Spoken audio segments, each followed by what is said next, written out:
Welcome to TNA Impact, ladies and gentlemen. This TNA Impact is brought to you by Drew Galloway, the new TNA World Heavyweight Champion.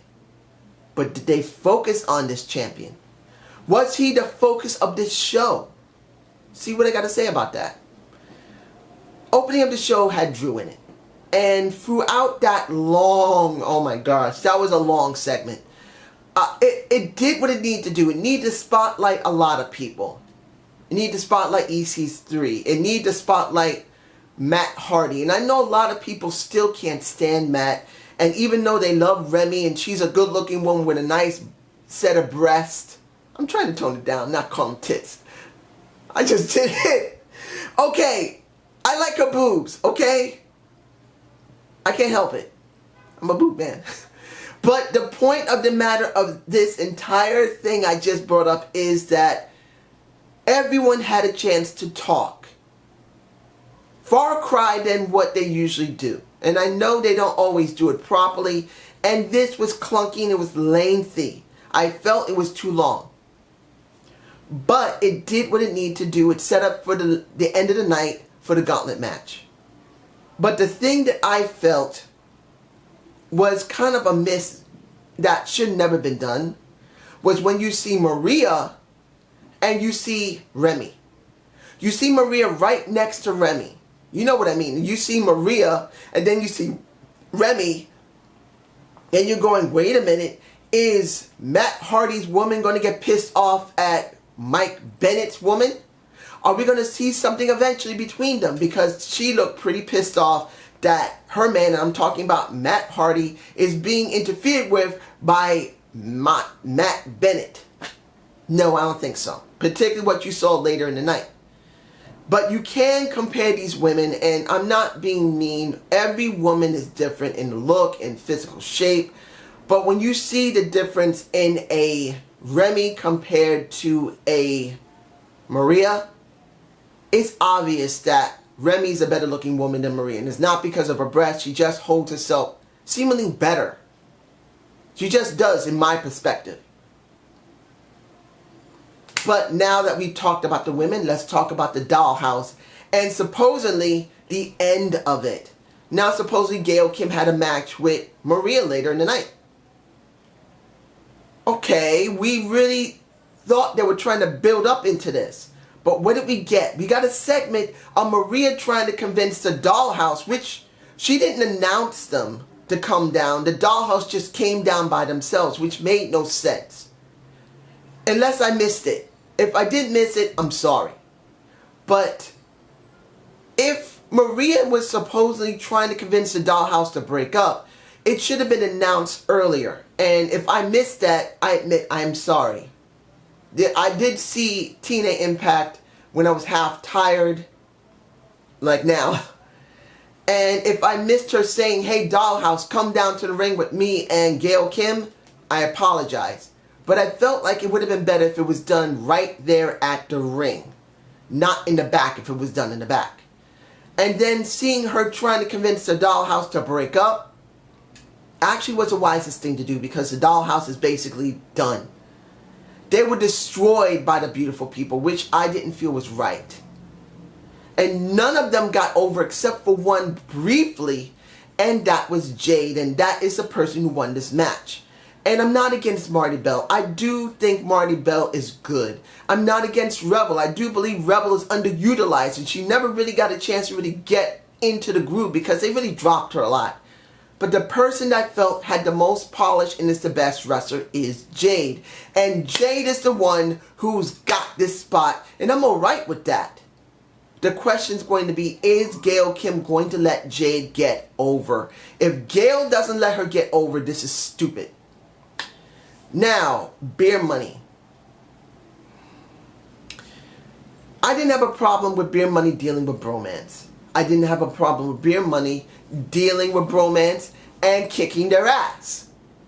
The problem I have is about now the ending of an era, as many people have been saying it, that basically Eli and Bobby Roode are now gone. Now, I thought of doing this at the end of my review, but I thought I should say this right now. And I'm saying this to people who are hardcore fans of TNA. Why are you getting angry? Now, I love TNA myself. I do. And these guys started TNA roughly 1.5 to 2 years after they debuted. And my problem is this. If you see how the wrestling business was, you know how it used to be. Long time ago, when I was just a small child back in the 70s. There used to be territories. People would go to different territories to improve themselves, to get a better payout, because they still got families to feed. And right now, all those territories have been shrunk down and have been remade, or have ceased to exist. So, you guys going freaking angry about these two guys leaving, I don't believe is warranted. They needed to move on, because just like most people who work in the business, you can't stay in one place too long because you become dull. And they may love the company, and you guys love them in the company, but they need to move on to brush up on the skills. Maybe Eli will change his attitude in another promotion and actually become even better than originally he was before. And when it comes to Robert Roode, hell, Robert Roode and Eli could go to WWE for a little while, have a little stint there, and get more publicity that could help TNA, that could help ROH. Hell, they can go to Lucha Underground and do something there. It helps the business when someone has been well known and established and moves around. It helps them because they get a better payout, and it helps the business. So I say this to hardcore fans. Don't get so pissed off they're gone. It's a good thing. See it in that respect. Now, let's move on to DK. And we got a chance to see more of Rosemary talk. And I feel like she's the best talker between them all. Of course, Crazy Steve never talks. And the Abyss is a good talker, but at this moment, she makes it really work. For me personally, I feel like with the Abyss, he really kind of pulled them down. But it did grow on me to a certain extent. And then seeing that Rosemary can talk so well, it's fine. But here's the problem. Rosemary must become more physical. When you see Steve and Eddie did not make any sense. She should be trying to punch the living shit out of him because she's crazy and she doesn't care that he's a man. She should beat the fuck out of him. Come on. If you're going to let her get interactive with this, let her beat the crap out of people. Let her have a damn stick. Let her beat the hell out of somebody. It makes better sense. And then Steve winning really didn't make any sense either. Let's move on.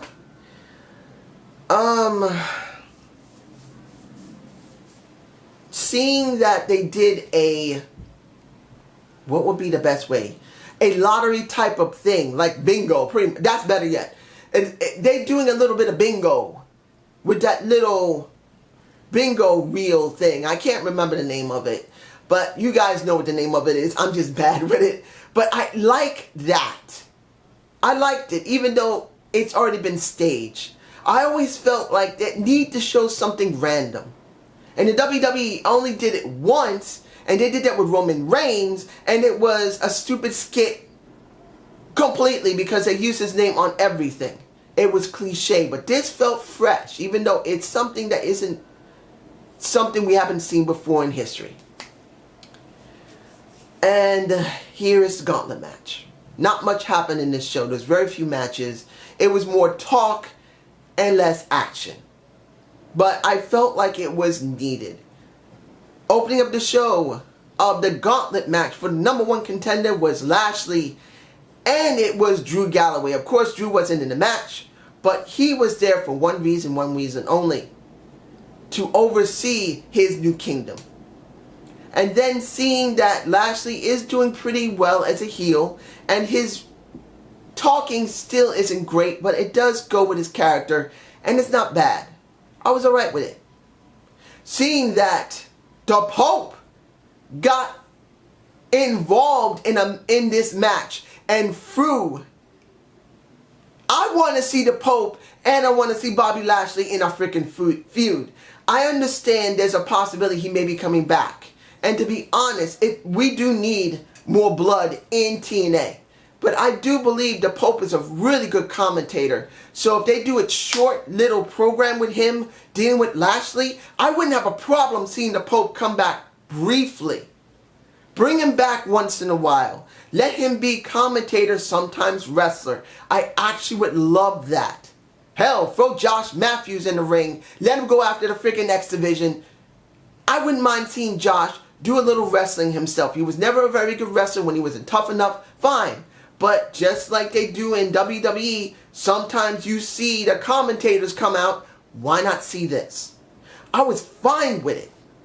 Seeing at the end that EC3 is now going to probably be dealing with Mike Bennett. I'm alright with that. But now, on top of that, you got Jeff Hardy dealing with Drew Galloway. Face to face, I won't be upset about this as long as it's understood that the person that needs to really get over is Drew. Drew must be the one to get over with this, or this is not going to be good. We need a fresh face here. I'm not hating on Jeff Hardy. I'm not. But at this moment, we need something new. WWE is going to pull the trigger on the Roman Reigns, and we're not fond of it due to the fact that Roman Reigns isn't that Roman's a bad talker. He's average. It's okay. A lot of people are. His ring work is average. It's like everybody else. His physique is cool. His charisma is not bad. But the problem is that he's been built badly. And that's the major issue in wrestling right now. Wrestlers are not booked properly. My booking the wrestler that I do, and unfortunately I'm not put up in the last couple of days because I haven't been feeling well, was to give these wrestlers something better. And seeing Drew here is what's gotten me interested. He's a fresh face, no matter if he comes from WWE, if he comes from ROH, Lucha Underground, New Japan Pro Wrestling. I don't care. As long as he's a new face that's actually good. And I want to see him succeed. We need this right now. But this is just my point of view. What do you guys feel? And I hope you enjoyed the Zane View. Please give me a comment below. I will be releasing my next booking the wrestler on Kofi Kingston. And I'm considering two brothers. You can take a guess. Uso! Uso versus Uso. It's time to do it, and that will be my next booking the wrestler after Kofi Kingston. Please watch for that. Have a good day and have a good night. Peace!